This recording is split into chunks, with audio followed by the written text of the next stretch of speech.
വർഷങ്ങൾക്ക് മുമ്പ് പാണ്ഡവർ ഇവിടെ താമസിച്ചിരുന്നു എന്നുള്ള ഐതിഹ്യമാണ്. ഈ അന്ന് വനവാസകാലത്ത്, അതായത് അന്ന് അവരിവിടെ താമസിച്ചിരുന്നു എന്നുള്ളതിൻ്റെ തെളിവുകളായി പാറച്ചുവരുകളിൽ കുറേ കൊത്തുചിത്രങ്ങളും കുറേ ലിപികളൊക്കെ ഉണ്ടായിരുന്നു.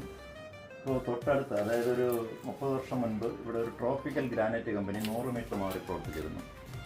അപ്പോൾ ഈ അടുപ്പുകൂട്ട് പാറ എന്ന് പറയുന്ന ഒരു പാറയും കൂടെ പാണ്ഡവൻ പാറയിൽ നിന്ന് 100 മീറ്റർ മാറി ഉണ്ടായിരുന്നു. ആ പാറ ഒരു ലീസിനെടുത്ത് പാറ പൊട്ടിക്കുന്ന ഒരു സ്ഥിതി ഉണ്ടായി.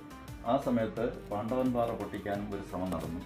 അതിൻ്റെ ഭാഗമായി പാണ്ഡവൻ പാറയുടെ അകത്തുണ്ടായിരുന്ന കൊത്തുചിത്രങ്ങൾ നമ്മളത് കാണിക്കാം. ഈ കാണുന്ന കൊത്തുചിത്രങ്ങൾ കുറേ കൊത്തി നശിപ്പിക്കപ്പെട്ടതായിട്ട് എന്നറിയുന്നുണ്ട്. അപ്പോൾ ആർക്കിയോളജി ഏറ്റെടുക്കുമ്പോൾ ഈ ചിത്രങ്ങൾ കുറേ നഷ്ടപ്പെട്ട നിലയിലാണ്. ആ സമയത്താണ് ആർക്കിയോളജി ഏറ്റെടുക്കുന്നത്. പൊട്ടിച്ച് മാറ്റിയിട്ടുള്ളതായിട്ടാണ് ഇന്ന് കാണുന്നത്. ഇന്ന് നമുക്ക് കാണിക്കാൻ പറ്റാവുന്ന ഒരു ചിത്രം ഞാൻ കാണിക്കാം. ഇപ്പോൾ അങ്ങോട്ട് കയറി കാണാം. സാർ ഇതാണ് സാർ, ഇത് കൊത്തിയെടുത്തൊക്കെയാണല്ലോ. ഗുഹാചിത്രങ്ങൾ ഇവിടെ നിന്നും മാറ്റപ്പെട്ടിരിക്കുകയാണ്.